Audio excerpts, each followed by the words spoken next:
So నెగోసియేషన్లో part 2.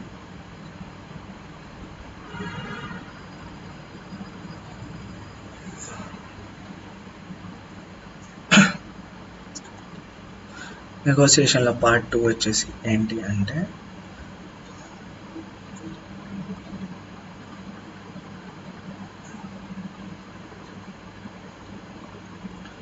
Effective negotiation. ఏదైనా ఒక నెగోసియేషన్ని ఎఫెక్టివ్గా చేయాలి అంటే ఏం చేయాలి అంటే నెగోసియేషన్ అనేది ఎఫెక్టివ్గా జరగడం కోసం మనం ఏం చేయాలి?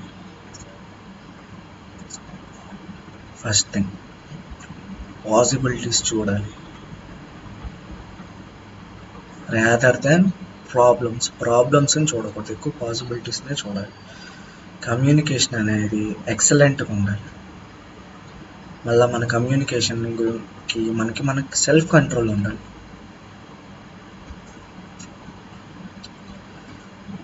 అలానే ఓపెన్ మైండెడ్నెస్ ఉండాలి ఎఫెక్టివ్ నెగోసియేషన్కి.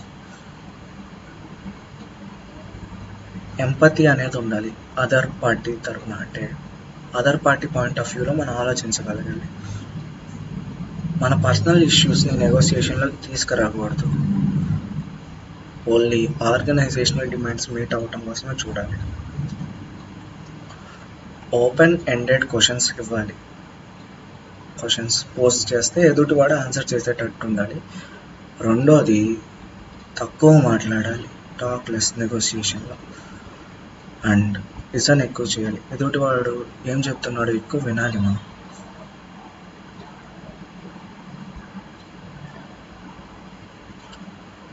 మెయిన్ ఇంపార్టెంట్ థింగ్ ఏంటంటే ప్లాన్ చేసుకోవాలి, ప్రిపేర్ అవ్వాలి నెగోసియేషన్ కోసం, స్ట్రాటజీ ఫాలో అవ్వాలి. సో ఇవన్నీ కరెక్ట్గా చేస్తే మనకి గోల్ అనేది అచీవ్ అయింది.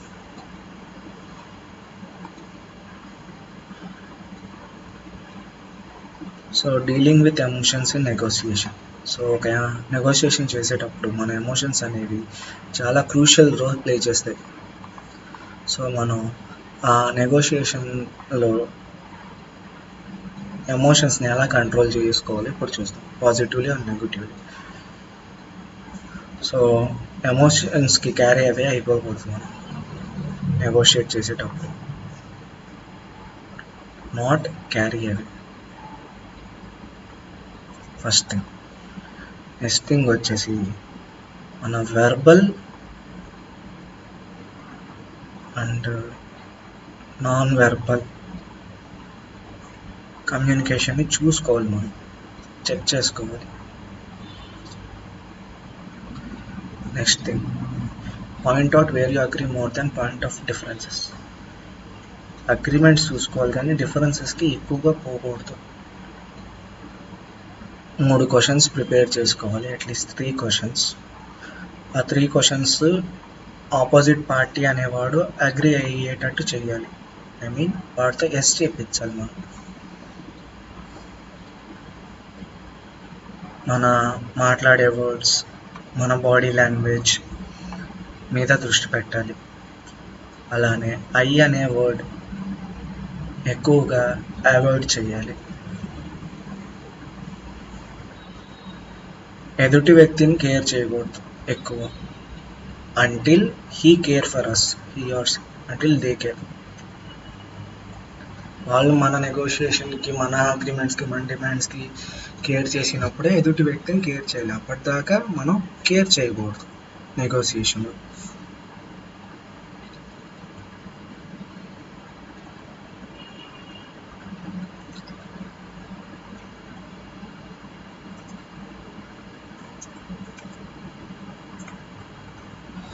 సో ఇంకా కొన్ని టాపిక్స్ ఏంటంటే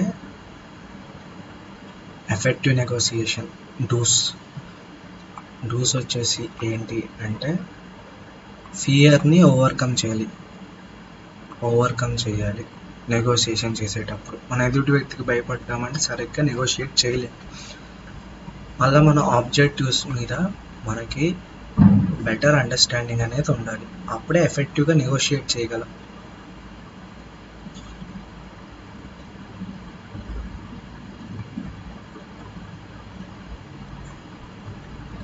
నెక్స్ట్ థింగ్ బాట్నాని ఫాలో అవ్వాలి. అసలు బాట్నా అంటే ఏంటి అంటే best alternative, I don't know, చూసి చెప్తా. ఇక్కడ ఉందండి, best alternative to a negotiated agreement. BATNA అంటే ఏంటంటే best alternative to a negotiated agreement. మన అగ్రి అయిన నెగోషియేషన్కి బెస్ట్ ఆల్టర్నేటివ్ అగ్రిమెంట్ని కూడా మనం ఇవ్వాలి, ఇవ్వాలి. అలానే get to know as much as possible about the supplier market position. మన సప్లయర్ ఎవరు, మన మార్కెటింగ్ పొజిషన్ ఏంటి తెలిసి ఉండాలి మనకి నెగోషియేషన్ చేసే ముందు. ఒక నెగోషియేషన్కి ముందు మనం ఎక్నాలెడ్జ్ చేయాలి. వేటిని ఎక్నాలెడ్జ్ చేయాలి అంటే అథారిటీ, ఎవరు హయ్యర్ అథారిటీ ఇక్కడ. సెకండ్ థింగ్, ఎవరితో అఫిలియేట్ అయ్యి ఉన్నారు. థర్డ్ థింగ్, వాళ్ళ స్టేటస్ ఏంటి, వాళ్ళ రోల్ ఏంటి, వీటిని అక్నాలెడ్జ్ చేయాలి. అపోనెంట్స్ యొక్క కొన్ని ఫ్యాక్టర్స్ని మనం కన్సిడర్ చేయాలి. ఫ్యాక్టర్స్ ఏంటంటే వాళ్ళ నీడ్స్ ఏంటి, వాళ్ళ వాంట్స్ ఏంటి, వాళ్ళ ఇంట్రెస్ట్స్ ఏంటి,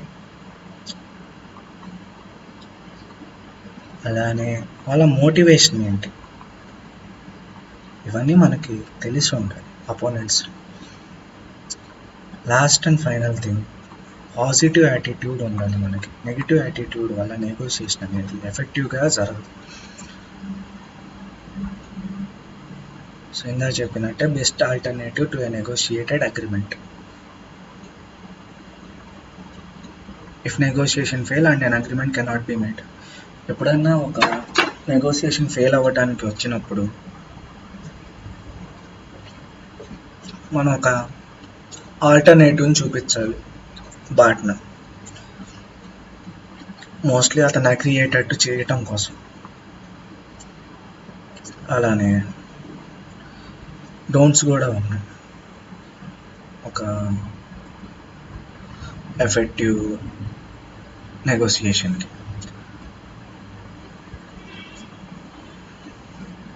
డోంట్స్ ఆఫ్ ఎఫెక్టివ్ డోంట్స్ ఏంటి అంటే ఎఫెక్టివ్ నెగోషియేషన్కి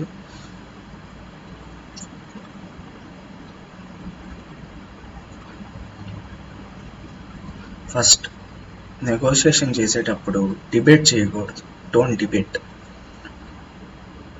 డోంట్ స్ట్రామ్ అవుట్ అంటే అరవటాలు, గొడవ చేయటాలు ఇలాంటివి చేయకూడదు negotiation. Do not fall for splitting differences.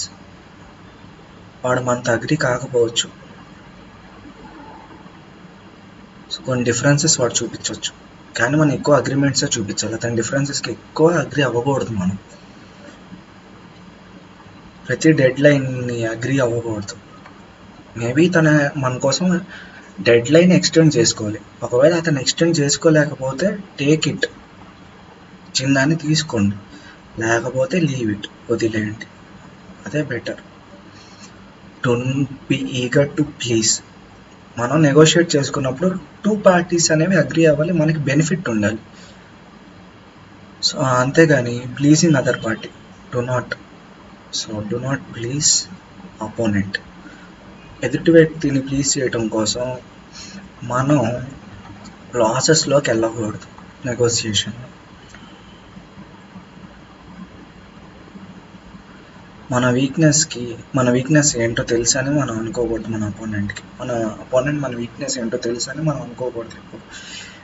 వీలైనంత వరకు మనం పర్సెప్షన్ ఆఫ్ పవర్ని చూపించాలి. మనం అతనికన్నా స్ట్రాంగ్ అని చూపించాలి నెగోషియేషన్లో, వీక్ అని చూపించకూడదు. Don't show you are weak. Last and final thing ఏంటంటే డోంట్ బ్లఫ్. అంటే ఫ్యాక్చువల్ థింగ్సే చెప్పాలి, అంతేగాని బ్లఫ్ చేయటం, చీట్ చేయటం ఆర్ అబద్ధాలు చెప్పడం చేయకూడదు నెగోషియేషన్ అవ్వాలని. వీటి వల్ల ఏమైందంటే క్రెడిబిలిటీ అనేది పోయిద్ది నెగోషియేషన్లో. నెక్స్ట్ టైం వాడు మనతో ఒక ప్రపోజల్ కానీ అగ్రిమెంట్కి కానీ రాలేడు.